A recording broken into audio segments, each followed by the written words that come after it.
Now we will talk about the country that is trying to get into, to rebuild a certain kind of network. In Armenia, on the eve of parliamentary elections, tensions with Russia are escalating. The Kremlin is openly threatening Yerevan with economic sanctions because of its move toward closer ties with the European Union. And Moscow has already begun to restrict the import of Armenian products. Meanwhile, Yerevan is expanding cooperation with the United States, seeking alternatives for Russian energy. Can Armenia break free from the Kremlin's influence? Our report explains. Arguments, disputes, and even threats. A new round in Russian-Armenian relations. Russian dictator Putin has unleashed new threats against Yerevan. He claims he could effectively destroy its economy, all because of Armenia's aspirations for European integration. Right now it is practically impossible to combine one with the other overnight. Therefore, we will be forced to, and not just somewhere, but essentially, to roll back almost all our work with Armenia in the economic sphere, particularly regarding integration processes.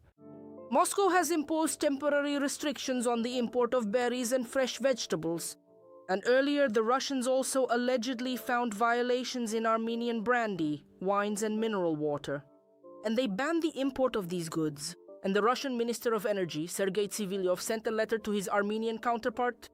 He threatened to reconsider agreements on the supply of gas, petroleum products, and diamonds if Yerevan continues to deepen its cooperation with the EU. The current steps, the deepening of Armenia's cooperation with the EU and the aspiration to join European Union put at risk the preservation and development of the high level of Russian-Armenian cooperation, one of the foundations of which is bilateral international agreements. Where is this in the document? Tsivilyov emphasizes that Yerevan's attempts to join the EU do not correspond to the nature of the partnership that has been built over decades. Armenia is completely dependent on Russian gas and receives it at a discount. A few days ago, Kremlin spokesman Dmitry Peskov directly warned that the discount could be cancelled if Armenia leaves the Eurasian Economic Union.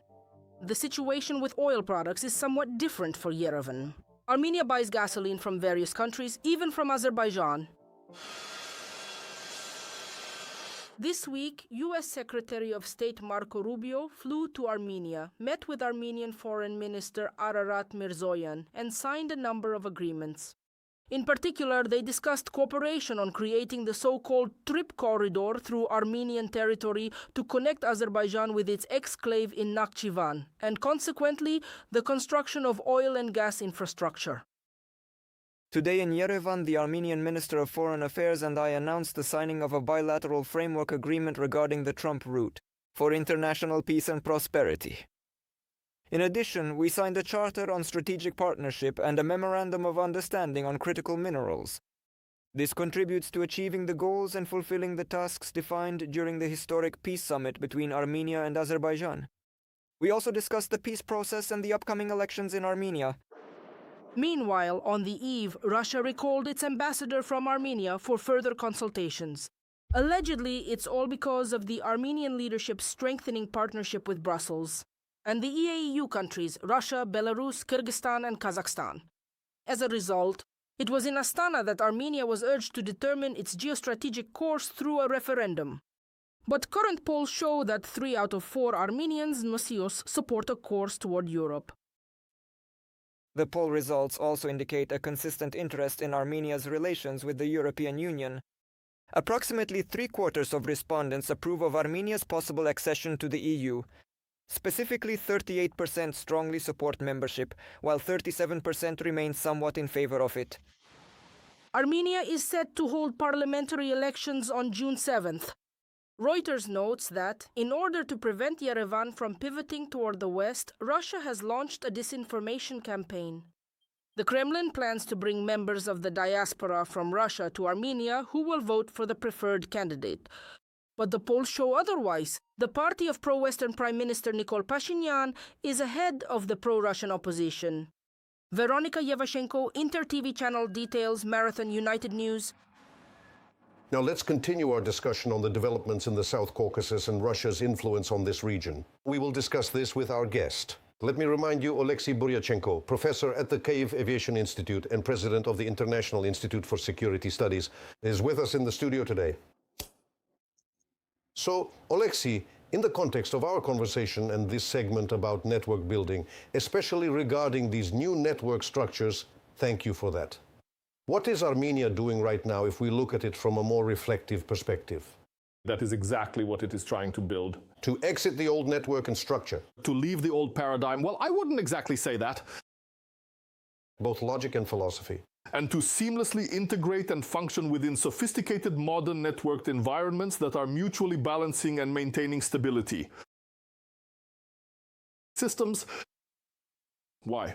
Because much of our local mass media during the period leading up to the national elections in Armenia says that many things in Armenia are steadily moving forward along the strategic path of European integration. Here, to be honest, I think it's a bit exaggerated. In Armenia, it is certainly declared that this is the path toward the European Union. This was even established at the legislative level. Last year, Prime Minister Pashinyan formalized it. But in my opinion, this is simply being used as a tool. Armenia just wants to break away using various instruments. And here comes European integration. One of the ways to do this is to move away from the Russian Federation. But it's not exclusively achieved through European integration. It's also through the deliberate construction of some kind of stable, enduring structure in the South Caucasus, serving fundamentally and primarily as the only, not central, not alternative, but the absolute only mechanism of the middle corridor, which is to say, more specifically, connections between Europe and Asia, that is, the creation of a new Eurasia. Because in fact, there are a few different options that can be found across the land routes, Iran, the Russian Federation, but they are not relevant, obviously. So what exactly remains for us? What remains is the Caspian Sea, the Black Sea, and accordingly, the regions of Central Asia, Azerbaijan, Armenia, and Turkey. And then, of course, we reach the continent of Europe. That is the stability of this region. And here it's important. This region is of interest to many different players. And what does Russian influence in Armenia mean? Specifically, what is it that Putin wants to restore? It is fundamentally about controlling the corridor, logistics, global geopolitics, NEC, and the economic factors. These are the same prescriptions. It's blackmail. It's a card in Putin's hand, and he will use it to blackmail first and foremost whoever he can. But not Armenia itself. He will blackmail Europe. That's one.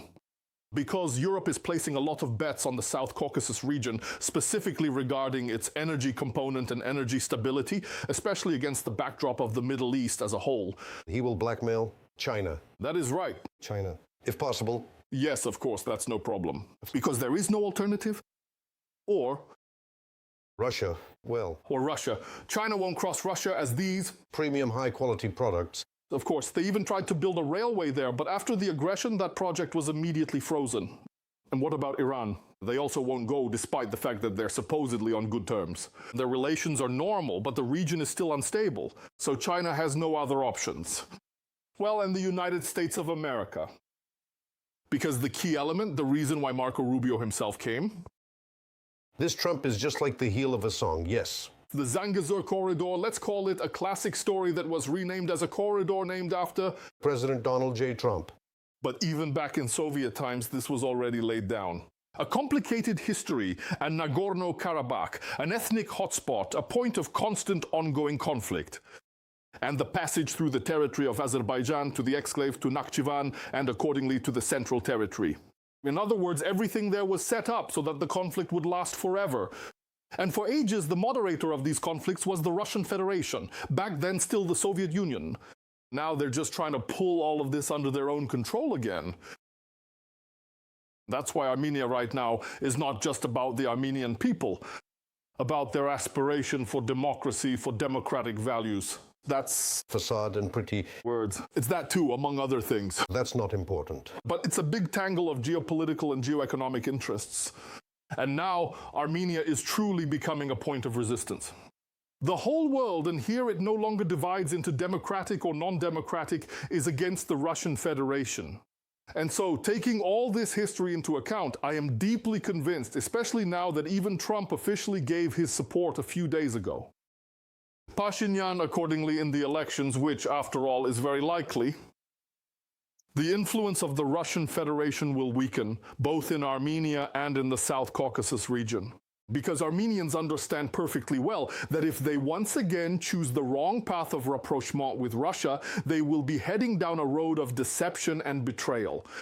Because it was precisely the Russian Federation that dragged them into the First Karabakh War, the Second Karabakh War, and gave them accordingly weapons, quarreled them with all their neighbors, and plunged Armenia into a deep economic crisis. Therefore, in all their current problems, the Russian Federation itself is primarily to blame. And I am deeply convinced that Armenians do not need this explained to them. They know all of this perfectly well themselves. And regarding the European Union, Oleksii, these are obvious things. And Armenia is very far from the European Union, and the European Union right now is definitely not focused on Armenia. Thank you. But they will definitely move closer, simply developing in order to reduce Russia's role. Yes, Russia's role and the reduction of the influence of this geographical factor in the modern world. Of course. By the way, there's something interesting about Armenia. Little time. How many seconds? 30. 30 seconds. Armenia has now started a very interesting diversification. They are trying to build a new railway. They are moving away from Russian influence. Russia has now essentially declared economic war on them. They blocked their agricultural products. The same thing happened with Georgia. They even arranged to bring Armenians from Russia just to vote. So that 100,000 people would vote to sell them gas at European prices.